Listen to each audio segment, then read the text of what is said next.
Hi, magandang gabi po lahat sa inyo. Bumangon po ulit ako kasi gusto ko po talaga magbigay ulit sa inyo ng free reading. Kasi parang nakukonsensya po ako na isa lang po ang ibibigay ko sa inyo ngayong araw na to. So ito po, no, tayo po ay magbibigay. Nandito po ako sa sala, no, nakaupo. Ayan, pagbigyan nyo na po ako at kayo po ay bibigyan ko ng isa pa pong free reading. Okay.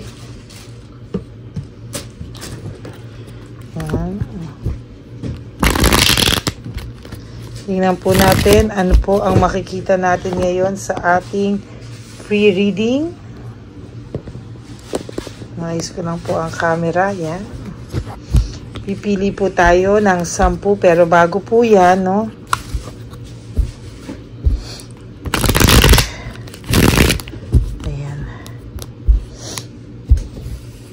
Okay, pili po tayo ng 10. Papipiliin po natin ang aking junior na si Sans.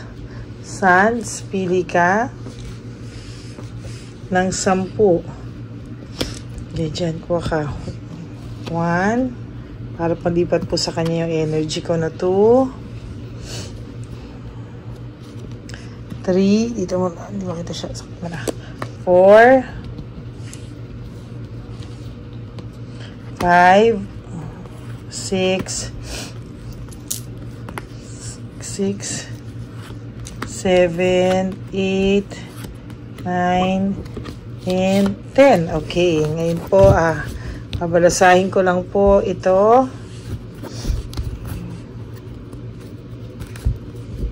Okay.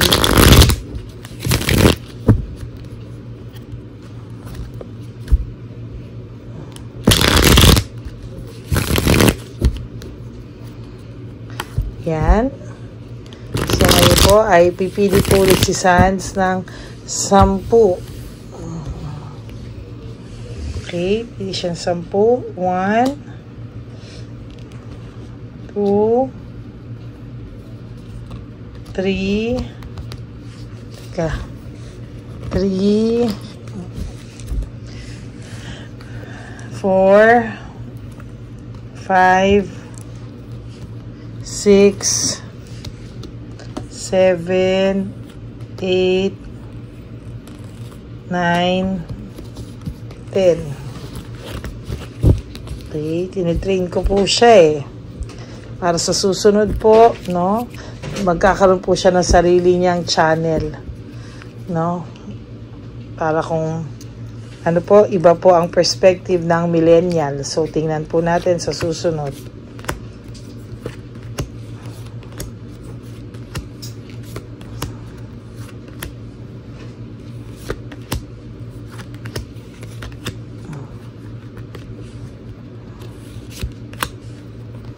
Yan. Hindi ko po kayo matiis, mga subscribers.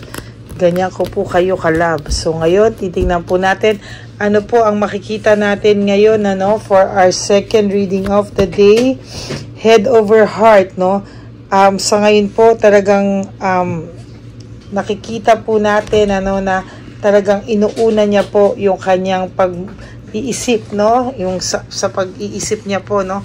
Nakikita po natin dito na madali po, nahuhulog yung camera Dali, ayusin ko lang po. Ayan, ano. So, nakikita po natin dito na meron po akong nakikita na yung person nyo po talaga as of the moment ay talagang nag-iisip, no? Siya po ay nag-iisip. Pasensya nyo na po yung paa kay Sans po yun, no? Nag-iisip po siya, no? Nag-iisip po siya ng malalim, no? Sa totoo lang po, may nakikita po ako dito na ang person nyo po ay natotoksikan sa samahan po nila ngayon ng third party niya, no? To be honest with you, medyo may pagka-toxic po talaga ang nangyayari sa kanila ngayon, ano? Binabalansi niya po yung mga bagay-bagay as of the moment. Talaga pong binabalansi niya po, no? Binabalansi niya po yung mga bagay-bagay, no? Ayan po, oh. Nakikita nyo po ba na binabalanse niya po, pero sa totoo lang po, hindi niya po mabalabalanse. Sorry po, natching ako. God bless me. Pakisabi niyo nga po lahat, bless you. Thank you po. Yan, no? So, yan, hindi niya po mabalabalanse yung nangyayari po sa kanya sa mga oras na ito. To be honest po, hirap na hirap po siyang balansehin. Yung pag-aaway po nila, natotoxican na po siya. Yung mga sinusumbat sa kanya, binibintang sa kanya. At alam po, no, sinasabi na kahit daw po kasama niya na ang person nyo, to be honest with you, kahit daw po kasama niya na yung person nyo, ay naiisip po nila na iniisip, kasama na po nila yung person nyo, pero iniisip pa din po nila na sa gustuhan po niya talaga, no, na malihis yung ganyang pag-aaway nila, hindi na lang po pumapatol yung person nyo, no? But the truth is, umay na umay po ito ngayon sa pagsusumbat ng babae sa kanya. Nauumay po siya sa totoo lang sa pag-iisip ng person nyo na meron pang iniisip pa kayo kasi talaga ng person nyo. To be honest with you, iniisip po talaga kayo ng person nyo. Nahahalata po talaga siya ni Chabilitang Palaka, no? Kaya more or less, talagang nag-aaway po sila, pinag-aawayan ka po nila, no? Iniisip po na hindi pa daw po makamove on sa'yo yung, oh my God, na kahit hiwalay daw po kayo, o hindi makamove on sa'yo pa din, no? At kahit hiwalay na kayo, dumaan na kayo sa family problems o sa separation, ikaw pa rin daw po ang panalo, sabi nito, no? Ikaw pa rin daw po ang naiisip, no? Kasi matagal din po kayo, okay? Hindi rin naman po kayo basta-basta lang makakalimutan ng person nyo. O for those of you na saglit lang, kahit na po meron ka pong something na tumatak po sa iyong person.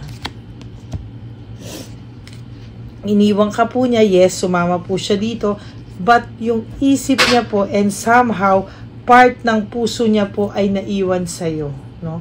Yung isip niya po at puso niya po naiwan, may part po doon na naiwan lamang sa'yo.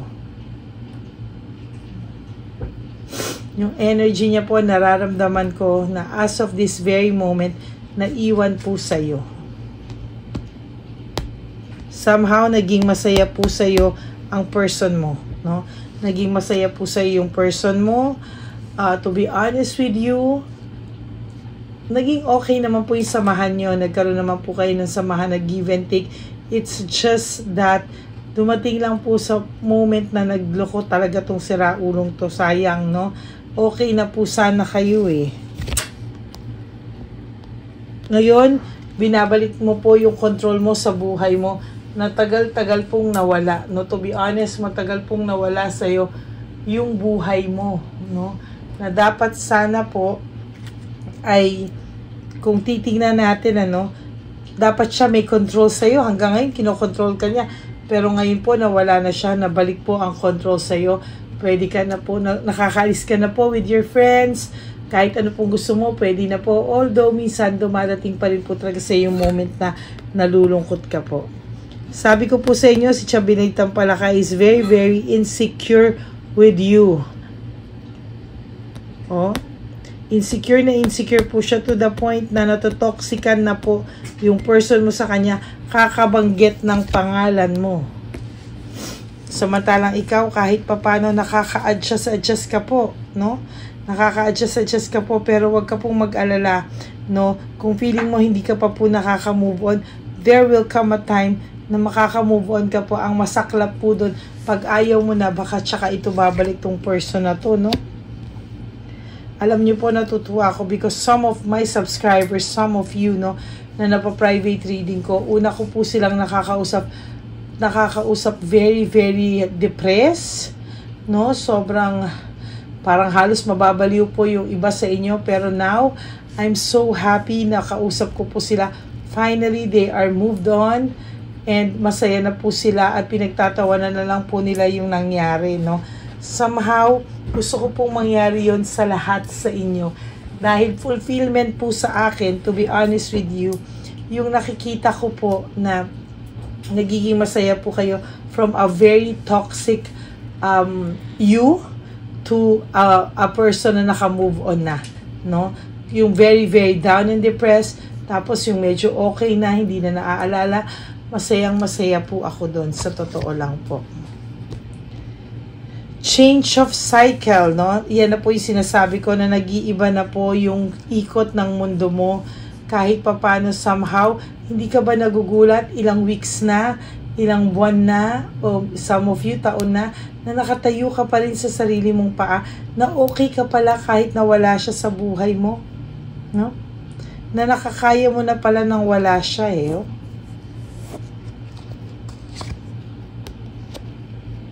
Siya yung walang motivation as of this very moment. Itong person mo po ang walang motivation at all.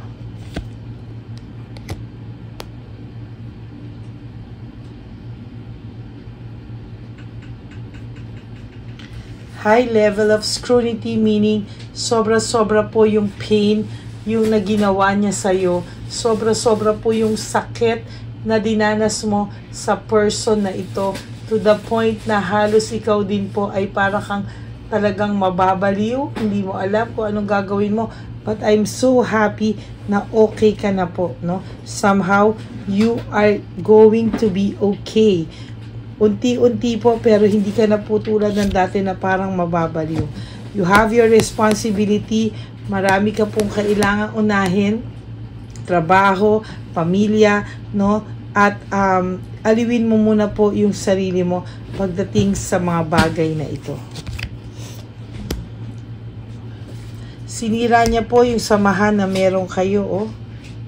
Sinira niya po yung samahang meron kayo. But don't you worry, yung pagsira niya po sa samahan nyo, doble po ang pagsira niya sa buhay niya, no? Ngayon, nasaan siya? Nasa toxic relationship siya. Yung person mo ngayon ay nasa toxic relationship with a third party, no? Sobrang toxic na hindi niya po alam papaano niya gagawin. Humiwalay dito or papaano niya gagawin mag-pretend, hindi po natin alam.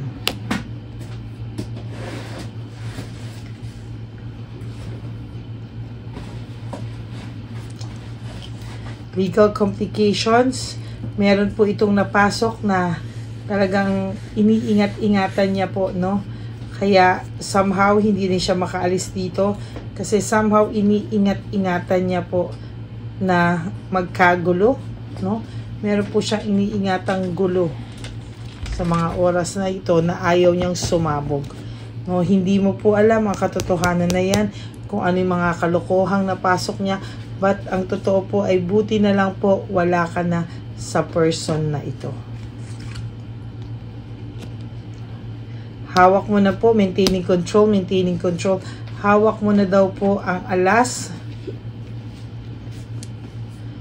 Kita mo na po yung yung control sa puso mo at sa isipan mo. So don't worry, malapit na po ikaw maging okay sa lalong madaling panahon, kasabay naman po ng pagbagsak ng samahan na meron sila.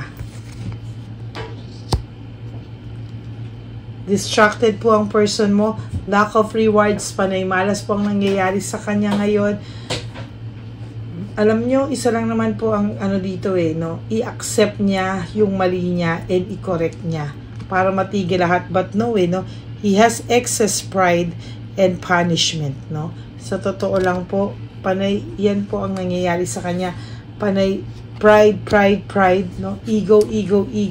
Kaya po nagkakaganyan at nagkakaleche-leche yung buhay niya, no? Okay po. Gusto ko pong tingnan yung Lover Oracle. Papakuha po natin kay Sans para makapili po siya ng 5, no? Sans, yung 5. Sans, yung 5. Ang tagal po ng assistant natin, yung Lover Oracle. Pipili po si Sans ng 5. Ito.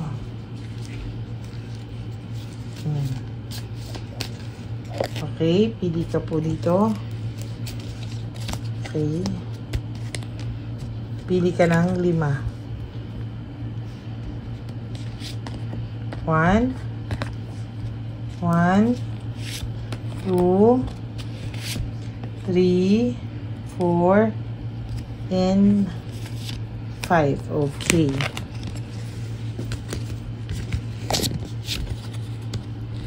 Okay, don't put up with my bullshit. Ibig sabihin po nito, dati po kasi lagi mo sinasakyan lahat ng pagsisinungaling nito. Pinalalagpas mo, tinatanggap mo po na ikaw pa po ang may kasalanan.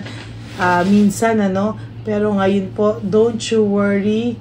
Hindi po kayo, hindi nyo na po kailangan, hindi mo na po kailangan sakyan pa. You are free, from his bullshit, from his lies. The heat between us is intense. Ayan, ang nararamdaman niya, yung heat between the two of them ngayon is very toxic, They have a very toxic relationship right now. I can't let go of you. Hindi ka pa rin niya po ma-let go. Why? Because of the toxic relationship. Lagi ka rin pong binabanggit nitong si Chabelitang Palakas. So yan, imbis makalimutan ka, lalo ka pa po nilang naaalala. Yan, naaalala. I long for your kiss. Since matagal-tagal na po, naiisip ka po niya sexually, kaya may sexual desire po siya sa'yo. Pero ang una po, sinabi niya, don't wait for me, please. Hindi pa po niya alam kung kailan po siya makakabalik sa'yo or kung meron pa nga po kayong chance. Yan po, So, yan po ang second reading of the day. Thank you, Lord. At napagbigyan ko pa po kayo ng isa pa pong reading, Nakapagbigay pa po ako ng second reading. Pasensya na po kayo. Ako po ay nasa sala, kaya medyo maingay. But, at least nakapagbigay po ako ng second reading of the day para po sa inyong lahat. So, akala ko po bukas na ulit. Pero, ayan po, somehow, yan, maraming salamat po sa inyong lahat. Medyo nanghihina pa rin po ako. Siguro napapansin nyo po sa energy ko. Medyo low and medyo down yung energy ko. But pagka sa baraha po, marunong po akong bumasa kahit po low ang energy ko. Okay, that's your reading. Second reading for the day. To all my Lady Elena friends, family, and subscribers, I love you all from the bottom of my heart. For those of you who wants to have a private reading with me, you can message me at Lady Elena, that's LADYLY. Nasa dulo po iyan ng ating video, nasa dulo po yan ng ating video. Diyan po nyo ako makukontak. Yan po ang aking official and legit FB account, So, yan po, Wag nyo pong kakalimutan. If you want to have a private reading with me, just message me po. Okay? So, mag-iingat po kayo. Just surrender everything to the divine universe. Life is short. Don't make it shorter by stressing yourself from pains and heartaches na binigay po sa inyo ng inyong mga partners. Just let go and let God write your love story. Okay, maraming salamat po. Please help me reach 10,000 subscribers. Magiging sobrang saya po ako. Baka pwede nyo naman pong ipa-subscribe sa inyong mga family and friends and relatives. Malaking tulong po yan sa atin. So, maraming po salamat. And for those of you who wants to give me a super thanks, maraming salamat po from the bottom of my heart. Again, I love you all from the bottom of my heart. God bless you po. Enjoy the rest of the day. And may God bless us all. Bye!